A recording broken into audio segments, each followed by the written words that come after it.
Hello Ben, मैं सागर, आप लोग आपके अपने यूट्यूब चैनल आईसीएस क्लास पे स्वागत है। और आज की इस वीडियो में हम लोग पढ़ने वाले हैं पर्सनालिटी डेवलपमेंट 8। ठीक है, तो पर्सनालिटी डेवलपमेंट 8 को स्टार्ट करने से पहले मैं आपको एक बात बता देना चाहता हूँ कि अगर आपने हमारे रोले पर में और मध्यमान पर में ये कॉन्सेप्ट की वीडियो नहीं देखी है, सबसे पहले आप जाकर के हमारे रोले के पर में और मध्यमान पर में के कॉन्सेप्ट की वीडियो जरूर देखें। ठीक है, उसको देखने के बाद आपको पर्सनालिटी डेवलपमेंट 8 बताना नहीं पड़ेगा, आप पर्सनालिटी डेवलपमेंट 8 खुद से लगा ले जाएंगे। ठीक है, तो अगर आप हमारे रोले पर में और मध्यमान पर में एक कॉन्सेप्ट का वीडियो देखना चाहते हैं तो उस वीडियो का लिंक आपको नीचे डिस्क्रिप्शन बॉक्स में मिल जाएगा, तो वहाँ जाके आप उसको देख सकते हैं। या तो हमारे साथ प्ले लिस्ट पर जा सकते हैं, हमारे प्ले लिस्ट पर ऑकलन क्लास 12 के नाम से एक प्ले लिस्ट है, उस प्ले लिस्ट पर हमारे ऑकलन के सारे वीडियो क्रम से अवेलेबल है, तो आप वहाँ से भी इसकी पढ़ाई कर सकते हैं। ठीक है, या अगर आप शांतत्व और ऑकलन को अगर आप स्टार्टिंग से पढ़ना चाहते हैं तो उसकी भी पढ़ाई वहीं से कर सकते हैं। ठीक, तो आइए चलते हैं प्रश्नावली को स्टार्ट करते हैं और देखते हैं क्वेश्चन में पहला। देखिए क्वेश्चन में पहला क्या कह रहा है कि फलन एफ एक्स बराबर इतना है, एक्स एलिमेंट है इतने का। एलिमेंट का मतलब होता है कि जो यक्स है वो इसी का सदस्य है, मतलब यक्स इसी के अंदर है के लिए रोले के प्रमेय सत्यापित कीजिए। ठीक है, तो मैंने आपको बताया था कि रोले के प्रमेय सत्यापित करने का सिंपल सा मतलब होता है कि आपको एक पॉइंट माना रहता है, एक पॉइंट सी माना रहता है, और जब आप सी को हल करके सी का मान जब आप निकाल देते हैं तो अगर वो सी का मान इस -4 और 2 के बीच में आ गया तो आप कहते हैं कि रोले का प्रमेय सत्यापित है। अगर नहीं आया तो कहते हैं रोले का प्रमेय सत्यापित नहीं है। ठीक है, तो इसको हम लोग अच्छे से समझेंगे।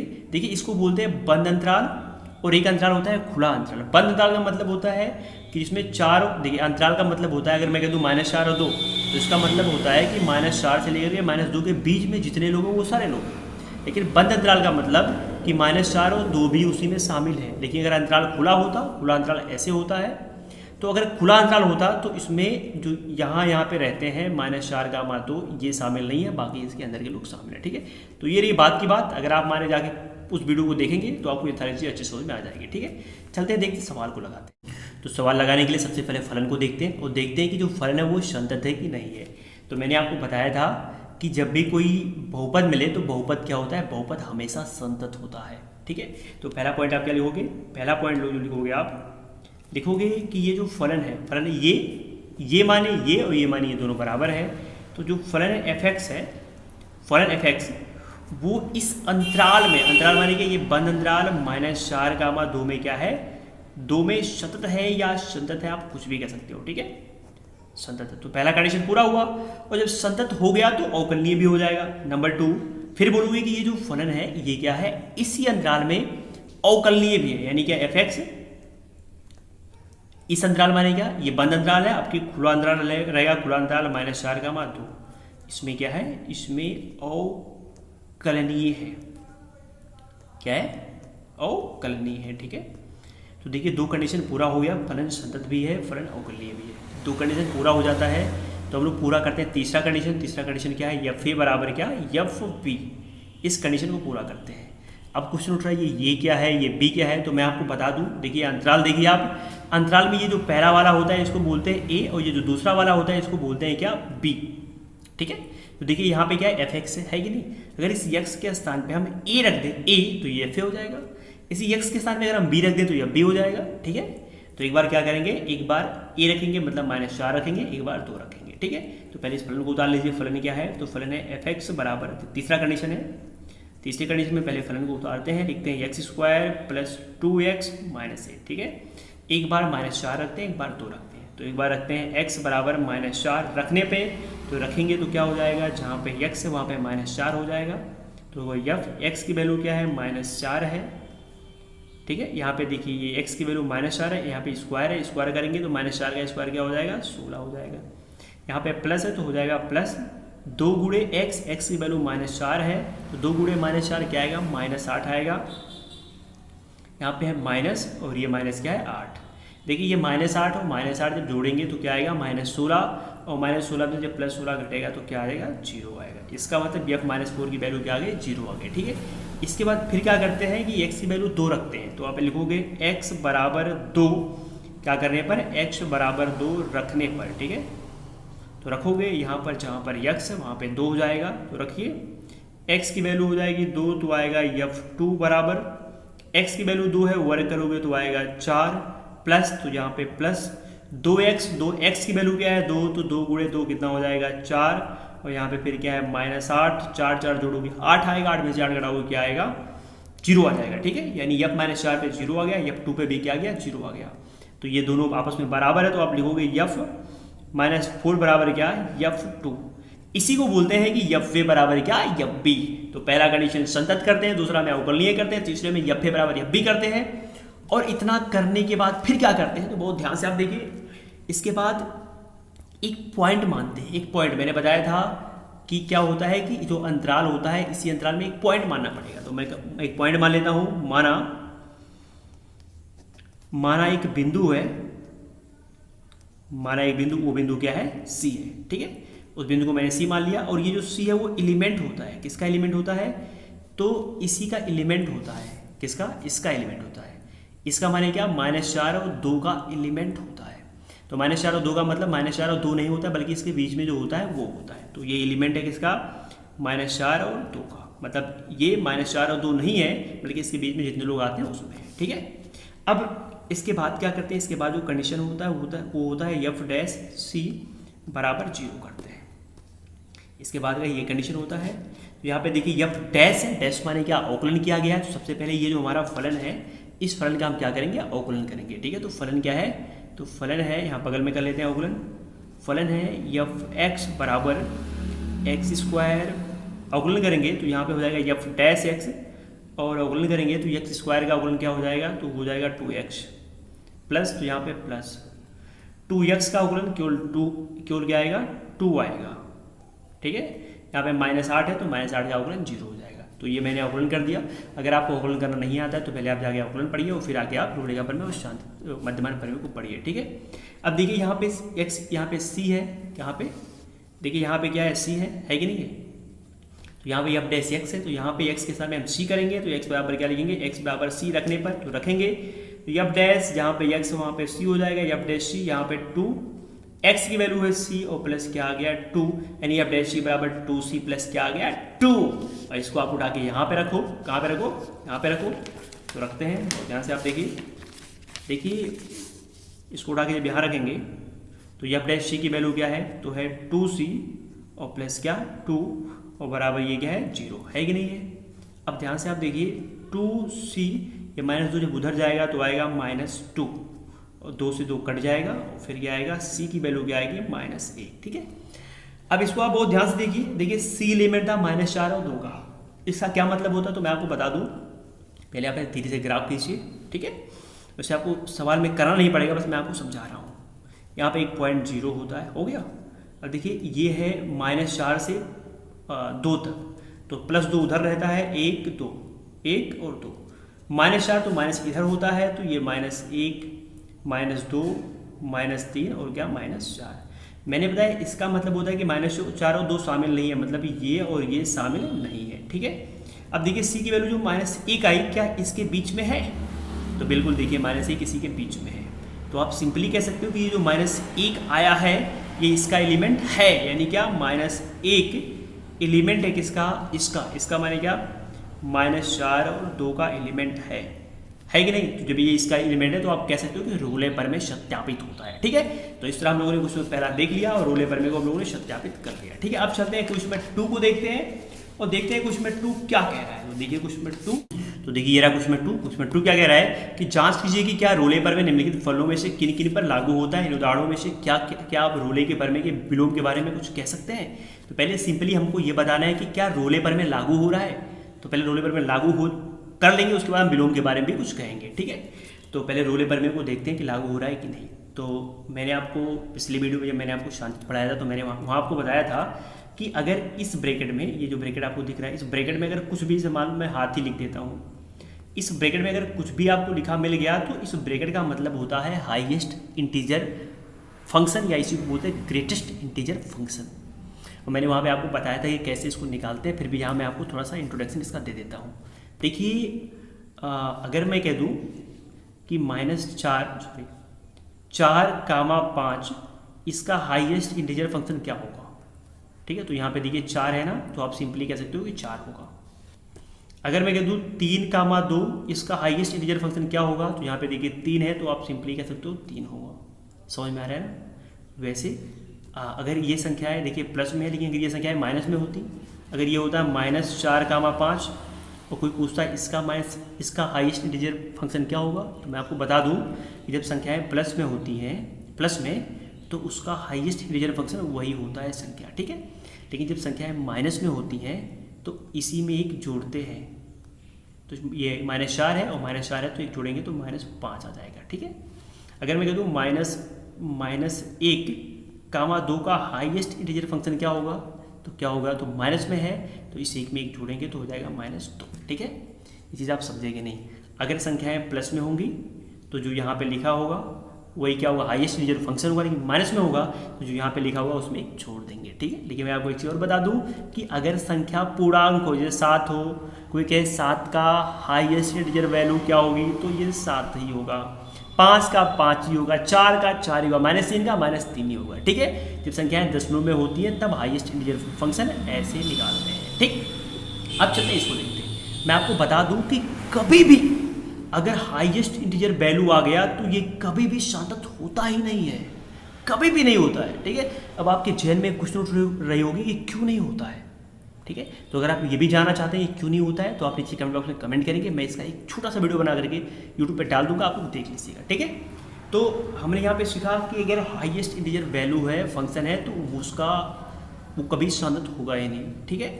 तो हम जानते हैं कि रोले का प्रमेय प्रूव करने के लिए कुछ कंडीशंस होते हैं। पहला हमको सांतत प्रूव करना होता है, दूसरा अवकलनीय प्रूव करना होता है, तीसरा एफ बराबर एफ बी करना होता है, फिर चौथा एफ डैश सी होता है, ठीक है। तो अगर ये पहला कंडीशन नहीं फॉलो हुआ तो दूसरे पे भी नहीं आओगे, तीसरे पे भी नहीं आओगे। पहला अगर नहीं फॉलो हुआ तो कहोगे कि रोले का प्रमेय सत्यापित नहीं हो रहा है, दूसरा भी नहीं फॉलो हुआ तो भी आप कह सकते हो रोले का प्रमेय सत्यापित नहीं हो रहा है, तीसरा भी अगर नहीं फॉलो हो रहा है तब भी आप कह सकते हो कि रोले का प्रमेय सत्यापित नहीं हो रहा है, ठीक है। तो अगर आप पहले क्वेश्चन को हम देखें, देखिए पहला क्वेश्चन है ना, देखिए यहाँ तो पहले क्वेश्चन में ये ऐसे देखिए हाईएस्ट इंटीजर वैल्यू दे रहा है, दे रखा है कि नहीं, ठीक है। तो आप पहले पॉइंट में लिखोगे कि ये हाईएस्ट इंटीजर फंक्शन है इसीलिए ये संतत नहीं है, ठीक है। तो अगर संतत ही नहीं है, अगर पहला कंडीशन ही नहीं पूरा हो रहा है तो दूसरे पे आप क्यों जाओगे, आप साफ साफ लिख दोगे कि ये रोले का प्रमेय इसमें सत्यापित नहीं होगा। क्यों? क्योंकि ये ग्रेटेस्ट या हाईएस्ट इंटीजर फंक्शन है। सेकंड देखिए, सेकंड में भी आपको ये दिख रहा है highest integer value, highest integer function दिख रहा है, तो आप सेकंड को भी बोल दोगे ये संतत नहीं है इसीलिए ये रोले के प्रमेय सत्यापित नहीं होगा। तो ये दोनों में रोले का प्रमेय सत्यापित नहीं होगा। बस आपको सिंपली लिखना है कि ये हाईएस्ट इंटीजर फंक्शन है यानी अधिकतम पूर्णांक फलन है, इसीलिए ये संतत नहीं है, इसलिए ये रोले प्रमेय सत्यापित नहीं होगा। अगला देखिए, ये तीसरा है। तीसरे क्वेश्चन में हमको बताना है कि क्या ये रोले प्रमेय परिभाषित हो रहा है इसमें कि नहीं हो रहा है। तो आइए देखते हैं। तो देखिए इसने जो फलन दिया है वही बहुपद है। मैंने आपको बताया था कि दुनिया का हर बहुपद क्या होता है, संतत होता है, ठीक है। तो पहला पॉइंट क्या लिखोगे आप कि ये जो फलन है, फलन क्या है f(x), वो इस पॉइंट पे किस अंतराल में, ये जो बंद अंतराल 1,2 है, इसमें क्या है, इसमें सतत है या संतत है, ठीक है। पहला कंडीशन पूरा हुआ है। जब पहला पूरा होगा तो आप दूसरा भी पूरा कर दोगे, ठीक है। यानी f(x) क्या है, यहाँ पे बंद अंतराल है, अगले में खुला अंतराल रहेगा। खुला अंतराल 1,2, ये बंद अंतराल, ये खुले अंतराल में क्या है, तो खुले अंतराल में है अवकलनीय, क्या है, अवकलनीय है, ठीक है। दो कंडीशन पूरा हो गया, चलिए ठीक है। अब चलते हैं तीसरे कंडीशन की ओर, यफे बराबर यब्बी करते हैं। क्या करते हैं, यफे बराबर यब्बी करते हैं, ठीक है। तो यफे बराबर यब्बी कैसे होगा, सिंपल सा बात है। यहाँ पे देखिए ये पहला वाला जो है ये है, दूसरा वाला क्या है, बी है। तो यहाँ पे आप लिखोगे तीसरे कंडीशन में कि a बराबर क्या है 1 और b बराबर क्या है 2, ठीक है कि नहीं। तो एक बार आप एफ का मान निकालोगे। एफ माने क्या, एफ माने क्या कि यहाँ पे देखिए, यहाँ पे x है, x के स्थान पे a रखोगे तो f आ जाएगा, a रखोगे माने 1 रखोगे। तो पहले 1 रख देते हैं तो हो जाएगा f1 रखते हैं, इसमें 1 रखते हैं तो क्या हो जाएगा, यहाँ पे x के स्थान पे 1 हो गया, बराबर यहाँ पे 1 का वर्ग करेंगे तो 1 ही आएगा, -1, 1 में से 1 घटाओगे तो 0 आएगा, ठीक है। तो इस तरह मैंने a का मान रख दिया, b का मान रख दीजिए।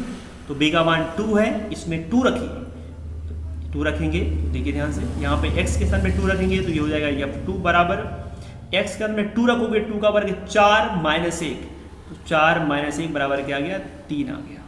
अब आप ध्यान से देखो, क्या ये जो f ये है, f माने क्या f1 की वैल्यू है और f2 माने क्या fb की जो वैल्यू, वो क्या आपस में बराबर है, तो बिल्कुल नहीं। ये 0 ये 3 तो बराबर कैसे भाई। तो आप बोल सकते हो ऐसे सिंपली कि f1 ये F2 के बराबर नहीं है, F1 not equal to F2 बराबर नहीं है। तो पहला कंडीशन तो पूरा हो रहा था, दूसरा भी पूरा होता, लेकिन तीसरा नहीं पूरा हो रहा था। और जब तीसरा नहीं पूरा होगा तो आप चौथे तक नहीं आ सकते हो। तो आप साफ साफ बोलोगे कि ये भी रूल पर में परिभाषित, इसमें भी नहीं हो रहा है। ठीक है, अब चलते हैं क्वेश्चन नंबर 3 की ओर और देखते हैं क्वेश्चन नंबर 3 क्या कह रहा है। तो बहुत ध्यान से आप देखिए क्वेश्चन नंबर 3 कह रहा है कि यदि f ये बंद अंतराल है, r माने वास्तविक संख्या, एक संतत फलन है, मतलब ऑलरेडी पहले से कह रहा है कि एक संतत फलन है, तो f डैश x किसी बिंदु पर शून्य नहीं होता है। तो सिद्ध कीजिए, इतना सिद्ध करना है। ध्यान दीजिए आप, देखिए रोले का पर में परिभाषित करने के लिए हमारे पास 3 कंडीशन थे कि पहला हमको बताना था कि वो संतत है, दूसरा बताना था कि अवकलनीय है, तीसरा बताना था कि एफ ए बराबर क्या है, एफ बी है। जब ये 3 कंडीशन लागू होता था तभी हम रोले के प्रमेय के आगे की ओर बढ़ते थे। ठीक है, तभी हम कह रहे थे एफ डैश सी बराबर क्या है, 0 है। ये 3 कंडीशन जब फॉलो होता था तभी हम एफ डैश सी बराबर 0 करते थे कि नहीं। लेकिन यहां पे क्या कह रहा है कि एफ डैश एक्स के किसी बिंदु पर शून्य नहीं हो सकता है, यानी एफ डैश एक्स का कोई भी वैल्यू 0 हो ही नहीं सकती है। यानी अगर एक्स के साथ में हम सी भी रख दें, कोई भी बिंदु ले लो, तो उसका मान 0 होगा ही नहीं। समझिए आप ध्यान से देखिए, हम लोग जानते हैं कि जब एफ ए बराबर एफ बी होगा तभी होगा एफ डैश सी बराबर 0, नहीं होगा। तो अगर इधर से इधर क्रम चल सकता है तो इधर से इधर भी तो चल सकता है। ध्यान दो आप, ये बराबर इसके तो इतना बराबर 0 है, लेकिन जब ये 0 के बराबर है ही नहीं है तो ये भी क्या होगा, बराबर नहीं होगा। ये 0 के बराबर नहीं है तो ये क्यों हो। तो आप साफ साफ कह सकते हो कि एफ डैश सी बराबर 0 नहीं है, इसीलिए एफ ए बराबर एफ बी क्या होगा, नहीं होगा ना। तो एफ ए बराबर एफ बी नहीं होगा तो ए की वैल्यू क्या है, तो देखिए ये बंद अंतराल है, पहला वाला ये होता है, दूसरा वाला बी होता है, तो ये की वैल्यू क्या है, -5 नॉट इक्वल टू बी की वैल्यू क्या है, तो एफ बी की वैल्यू है 5। तो यहाँ पे लिखोगे 5, क्या दोनों बराबर आ रहे हैं, तो बराबर नहीं आ रहे। हमको क्या प्रूव करना था, हमको प्रूव करना था यही, तो हमारा प्रूव हो गया। ठीक है, अब चलते हैं क्वेश्चन 4 की ओर और देखते हैं क्वेश्चन 4 क्या कह रहा है। तो क्वेश्चन 4 कह रहा है कि मध्यमान प्रमेय सत्यापित कीजिए यदि अंतराल इतने में एफ एक्स बराबर इतना है, ए बराबर 1 है, पी बराबर 4 है। तो आपको क्या करना है, मध्यमान प्रमेय को सत्यापित करना है। ठीक, तो मध्यमान प्रमेय को सत्यापित करने के लिए क्या करना पड़ता है, सबसे पहले फलन को देखना पड़ता है। फलन एक देखिए बहुपद है, तो बहुपद है तो ये संतत होगा। तो पहले पॉइंट में क्या लिखेंगे कि ये जो फलन है एफ एक्स वो इस बंद अंतराल माने क्या, ए कामा बी, तो ए की वैल्यू क्या है 1, बी की वैल्यू 4, तो 1,4 बंद अंतराल 1,4 में क्या है, तो 1,4 में सतत है या संतत है। तो अगर पहला पूरा हुआ तो दूसरा भी पूरा होगा, यानी ये फलन खुला अंतराल 1,4 में क्या है, तो सतत था। अब की बार क्या होगा, अब की बार होगा अवकलनीय होगा, नहीं होगा। तो मध्यमान प्रमेय में यही 2 ही कंडीशन होता है, और 2 कंडीशन होने के बाद एक लगता है फार्मूला। वो फार्मूला क्या है मैं आपको बता दूं, तो देखिए वो फार्मूला है कि इसके बाद लिखते हैं हम लोग एफ डैश सी बराबर क्या, फार्मूला क्या था, F V minus F A और बटा क्या, बी माइनस ए। यही फार्मूला था कि नहीं।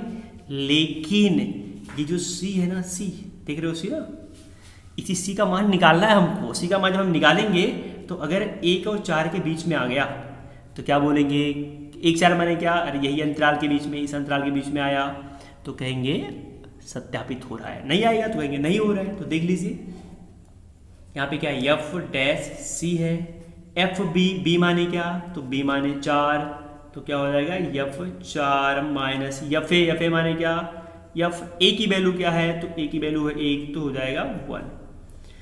बी की वैल्यू है 4, ए की वैल्यू है 1, तो इतना हो गया। ठीक है, अब इसके बाद क्या करते हैं, तो ध्यान से देखिए इसके बाद यहाँ पे देखिए एफ डैश सी है, यानी यहाँ पे अवकलन किया गया है। तो इस फंक्शन का क्या करेंगे हम लोग, अवकलन करेंगे।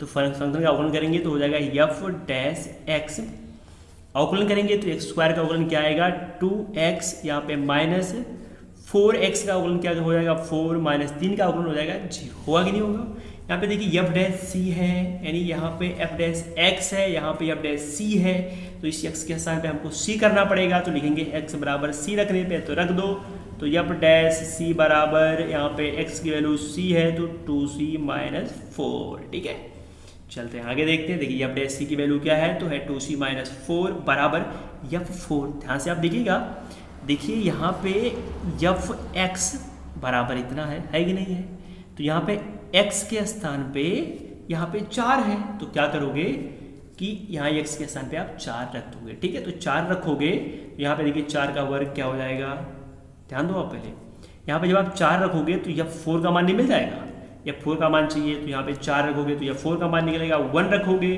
तो यह 1 का मान मिल जाएगा। तो एक बार यहाँ पे x की वैल्यू 4 रखते हैं, तो 4 रखेंगे तो इसकी वैल्यू क्या मिलेगी, 4 का वर्ग क्या हो जाएगा 16, यहाँ पे -4 x की वैल्यू क्या है, तो x की वैल्यू है 4, तो 4 के उठ के 16, और यहाँ पे क्या है -3, इसको ऐसे ब्रैकेट में बंद कर देते हैं।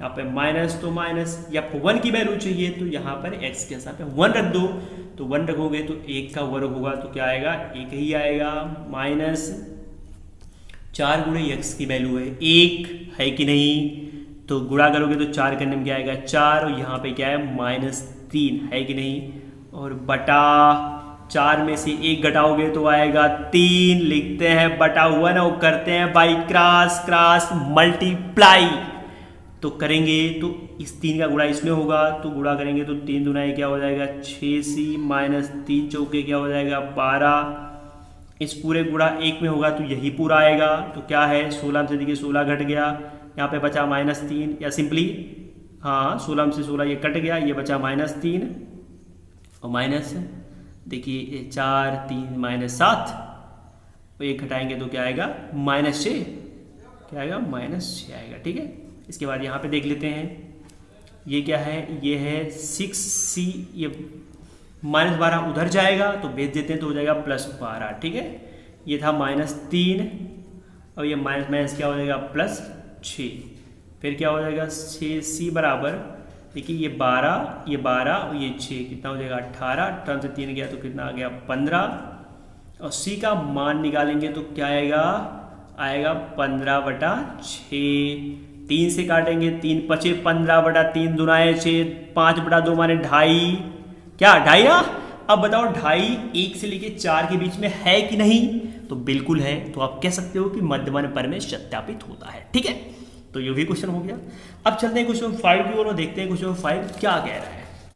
तो देखिए क्वेश्चन 5 क्या कह रहा है मध्यमान परमेय सत्यापित कीजिए यदि अंतराल इतना में f(x) इतना जहां a और b क्या है एक मध्यमान परमेय। देखिए यहाँ पे क्या है मध्यमान परमेय प्रूव करना है, तो अभी जैसे हम लोगों ने क्वेश्चन 4 पढ़ा एग्जैक्टली वो वैसे ही, क्योंकि अंतराल में a भी दिया है, a b की वैल्यू भी दिया है, ये भी दिया है और मध्यमान परमेय प्रूव करना है। ठीक है, तो कुछ में 4 की तरह इसको आप लगाओगे, और मैं आपको बता दूं कि यहाँ पर एक क्वेश्चन में एक ब्लेंडर मिस्टेक है। मिस्टेक क्या है कि यहाँ पर जो -3 दिया है यहाँ पे +3 रहेगा। ठीक है, तो आप किताब में इसको सही कर लीजिए, यहाँ पे +3x रहेगा। ठीक, अब सवाल लगाएंगे तो अब आ जाएगा, तो मध्यमान परमेय प्रूव हो जाएगा। अब इसमें एक नया क्वेश्चन दिया हुआ है, तो इसको हम लोग देख लेते हैं कि ये क्या कहना चाह रहा है। कह रहा है f' बराबर 0 के लिए c एलिमेंट 1, 3 को ज्ञात कीजिए। ठीक है, तो यहाँ पे f' है, f' माने क्या अवकलन किया गया है, तो इसका हम लोग अवकलन करेंगे, पहले उतार लेंगे। तो f(x) बराबर क्या है, तो फलन है x³ - 5x² और प्लस क्या 3x। यहाँ पे f' है तो अवकलन करेंगे x के सापेक्ष, तो यहाँ पे हो जाएगा f' बराबर x³ का अवकलन हो जाएगा 3x² माइनस ये है 5x² का अवकलन करोगे तो 2x आएगा, और प्लस 3x का अवकलन करोगे तो आएगा 3। ठीक है, फिर हो गया f' बराबर ये हो गया 3x² माइनस गुणा करोगे तो 5 दूना क्या आएगा 10x, और प्लस क्या आ गया 3। और हम लोग जानते हैं कि f' यहाँ पे c है, यहाँ पर x है, तो क्या लिखोगे x बराबर c रखने पर, तो रख दो x बराबर c, और जैसे आप रखोगे x बराबर c क्या हो जाएगा, तो ध्यान से देखो हो जाएगा f' बराबर जहाँ पर x वहाँ पे c हो जाएगा। देखिए यहाँ पे x तो c हो गया, 3x की वैल्यू c² माइनस 10x की वैल्यू c और प्लस क्या है 3। देखिए f' की वैल्यू 0 है कि नहीं, तो इसके स्थान में हम लोग 0 रखेंगे, बराबर 3c² माइनस 10c और प्लस क्या 3। अब क्या करेंगे, इसका गुणनखंड करेंगे। तो गुणनखंड करना तो आपको आता ही होगा। चलो ठीक है, इसको कर लेते हैं गुणनखंड। 3c² माइनस 10c को लिखते हैं 9c माइनस 1 गुणनखंड विधि से, और प्लस यहाँ पे क्या हो जाएगा, यहाँ पे हो जाएगा +3। ठीक है, इसके बाद क्या करते हैं, देखिए इसमें 3c कॉमन है, बाहर निकालो 3c, तो 3c बाहर निकल गया तो बचा क्या, यहाँ पे बचा क्यों c माइनस 9c में 3c निकालोगे। तो अगर निकालना नहीं आता तो 9c में 3c का भाग करोगे तो आएगा 3। यहाँ पे माइनस कुछ नहीं कॉमन है तो -1 कॉमन ले लो तो यहाँ पे बचेगा c, यहाँ पे प्लस है माइनस कॉमन लिए तो हो जाएगा माइनस, और यहाँ पे हो जाएगा 3। दोनों में देखो कुछ कॉमन है तो दोनों में c माइनस 3 कॉमन है, बाहर निकालो तो c माइनस 3 हो गया कि नहीं। अब इस पूरे में से ये कॉमन निकालो तो यहाँ क्या बचा, यहाँ बचा 3c, और इस पूरे में से ये कॉमन निकालो तो क्या बचा -1 हो गया। और इतना बराबर क्या था, इतना बराबर 0 चला था, बराबर 0 बराबर 0 बराबर 0। ठीक है, अब ध्यान दो, इसका गुणनफल 0 है, तो 0 तभी आएगा जब इन दोनों में से कोई ना कोई क्या हो, 0 हो। तो एक बार इसको 0 कर लेते हैं, तो c माइनस 3 बराबर 0 एक बार कर लिया, और एक बार इसको 0 कर लेंगे, यानी क्या 3c माइनस 1 बराबर क्या 0, इसको 0 कर लिया। अब देखिए ध्यान से, यहाँ पे c बराबर क्या हो जाएगा 3, और यहाँ पे 3c बराबर क्या हो जाएगा, उधर जाएगा तो हो जाएगा 1, और c की वैल्यू निकालोगे तो 1/3 आएगा। यहाँ c की वैल्यू क्या आई, 3 आई। अब देखिए अंतराल क्या दिया हुआ था, तो अंतराल ध्यान दीजिए आप, यहाँ पे अंतराल दिया हुआ था कि 1, -3, 1, 3, तो 1, 3 क्या दिया हुआ था, अंतराल। ठीक है, तो क्या जो c की वैल्यू आई वो 1 और 3 के बीच में आई कि नहीं, इसकी भी वैल्यू, सॉरी देखिए ध्यान से आप देख लो, f' क्या करना था, को ज्ञात कीजिए। तो मैं आपको बता दूं कि c की वैल्यू 3 आई कि नहीं आई, c की वैल्यू 1/3 है। 1/3 का मतलब होता है कि 0 कुछ होता है कि नहीं होता है, तो इसका मतलब होता है कि इसमें 1 और 3 शामिल नहीं है। तो 1 और 3 के बीच कौन कौन आते हैं, सिर्फ आता है 2। तो क्या 2 c की वैल्यू 2 है, नहीं है। c की वैल्यू यहाँ पे 2 है, नहीं है ना, तो आप साफ साफ कह सकते हो कि जो ये c की वैल्यू आई वो इसका एलिमेंट नहीं है। ठीक है, किताब में आंसर में भले दिया रहेगा कि है, लेकिन देखिए साफ साफ दिख रहा है नहीं है। ठीक है, तो आप आंसर में मत जाइएगा, क्वेश्चन को समझिए आप। तो ये भी हो गया, तो इस तरह हम लोग क्वेश्चन 5 को भी पढ़ लिया। अब चलते हैं क्वेश्चन 6 को देखते हैं, और देखते हैं क्वेश्चन 6 क्या कहना चाह रहा है। तो क्वेश्चन 6 कह रहा है, देखिए क्वेश्चन 6 कह रहा है कि प्रश्न संख्या 2 में उपरोक्त तीनों फलनों के लिए मध्यमान प्रमेय की अनुपयोगिता की जांच कीजिए। तो क्वेश्चन 2 की बात कर रहा है, तो निकालते हैं क्वेश्चन नंबर 2। देखिए क्वेश्चन 2 भी निकाल दिया मैंने। अच्छा हाँ, जब मैं आपको क्वेश्चन 2 पढ़ा रहा था तो मैंने आपको एक चीज़ नहीं बताया था। क्या नहीं बताया था, इसमें कह रहा है कि इन उदाहरणों में क्या रोले प्रमेय के विलोम के बारे में आप कुछ कह सकते हैं। अरे तो भाई क्या कहना ही तो है, तो यहाँ पे क्या कहोगे ये हाईएस्ट इंटीजर फंक्शन है, इसलिए इसका होगा नहीं हो, इसका से साधक नहीं है, इसलिए रोले प्रमेय प्रभावित नहीं हो रहा है। तो विलोम के बारे में क्या, यही तो हो गया, विलोम माने उल्टा, मतलब रोले प्रमेय प्रभावित नहीं हो रहा है। ये विलोम है, ये भी विलोम है, ये भी तीनों विलोम है कि रोले प्रमेय तीनों पे परिभाषित नहीं होगा। ठीक है, अब क्वेश्चन नंबर 6 कह रहा था कि प्रश्न संख्या 2 में उपरोक्त दिए गए फलनों के लिए मध्यमान प्रमेय की अनुपयोगिता की जांच कीजिए। मतलब बताना है, देखिए ये 3 फलन दिए थे, इन तीनों फलों में बताना है कि मध्यमान प्रमेय किस पे लागू होगा, किस पे लागू नहीं होगा। तो मैं पहला बता दूं, देखिए पहला ये हाईएस्ट इंटीजर फंक्शन है, तो ये शांतत्व नहीं है, और शांतत्व नहीं है तो ना तो रोले प्रमेय लागू होगा ना ही मध्यमान प्रमेय लागू होगा। तो पहले में कोई नहीं लागू होगा। दूसरे में भी देखिए हाईएस्ट इंटीजर फंक्शन है, दूसरे में भी कोई नहीं लागू होगा। तीसरे मैंने देखा था तो रोले प्रमेय तो लागू नहीं हुआ था। कह रहा है मध्यमान प्रमेय की उपयोगिता की जांच कीजिए। तो यहाँ पे हम चेक करेंगे कि क्या जो तीसरा है वो क्या है, तीसरा मध्यमान प्रमेय सत्यापित हो रहा है कि नहीं, तो देख लेते हैं। ठीक है, तीसरा पहले उतार लेते हैं। यहाँ पे तीसरा क्या है, f(x) बराबर x² माइनस 1, और अंतराल क्या दिया हुआ है, तो अंतराल दिया है 1, 2, और हमको बताना है कि मध्यमान प्रमेय इस पे स्थापित हो रहा है कि नहीं। तो सबसे पहला काम क्या करोगे, आप फलन को देखोगे, देखो फलन बहुपद है तो कहोगे ये संतत है। तो ये फलन जो है इस बंद अंतराल 1, 2 में क्या है, 1, 2 में संतत है। ठीक है, अब दूसरा क्या है, तो बहुत ध्यान से आप देखो, फिर कहोगे ये संतत है तो अवकलनीय भी होगा। f(x) क्या है, ये बंद अंतराल है, खुला अंतराल 1, 2 में क्या होगा, तो 2 में अवकलनीय भी होगा, सतत भी हो गया, अवकलनीय भी हो गया। ठीक, अब तीसरा कंडीशन लगाते हैं। सूत्र क्या है, सूत्र f' c बराबर F B minus F A बटा क्या बी माइनस ए, यही तो सूत्र है। यहाँ पे देखिए एफ डैश सी है, इसका मतलब इसका अवकलन करोगे तो एफ डैश एक्स बराबर क्या आ जाएगा, यहाँ पे एक्स स्क्वायर का अवकलन 2x हो जाएगा, माइनस एक का अवकलन करोगे तो 0 आएगा, उसको हटा देते हैं, तो हटा दिया।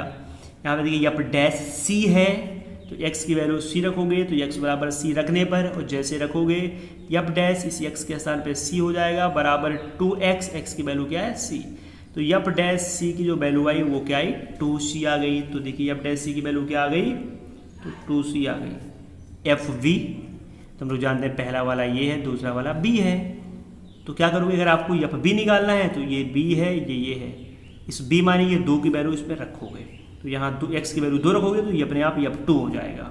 तो एफ बी की वैल्यू क्या है 2 माइनस एफ ए की वैल्यू क्या है 1 और बटा बी की वैल्यू है 2 माइनस 1, है कि नहीं है। तो ये हो गया 2c बराबर एफ 2 एफ एक्स के स्थान में 2 रखो, तो रखोगे तो 2 रखोगे, 2 दूना 4 माइनस 1, और 4 में से 1 गया तो आ गया एफ 2 की वैल्यू 3 माइनस एफ 1, यानी x की वैल्यू 1 रखो, तो 1 रखोगे तो 1 का वर्ग 1 ही आएगा, माइनस 1 में से 1 जाएगा तो क्या आएगा 0, और बटा 2 में से 1 जाएगा तो क्या आएगा 1 आएगा, बटा 1 करते हैं बाई क्रॉस मल्टीप्लाई, तो कोई दिक्कत नहीं, यहाँ पे 2c ही हो जाएगा बराबर, अरे इसका इसमें गुणा होगा 2c आएगा, इसका इसमें गुणा होगा तो 3 माइनस 0 ही आएगा, और 3 माइनस 0 लिखते हैं 3।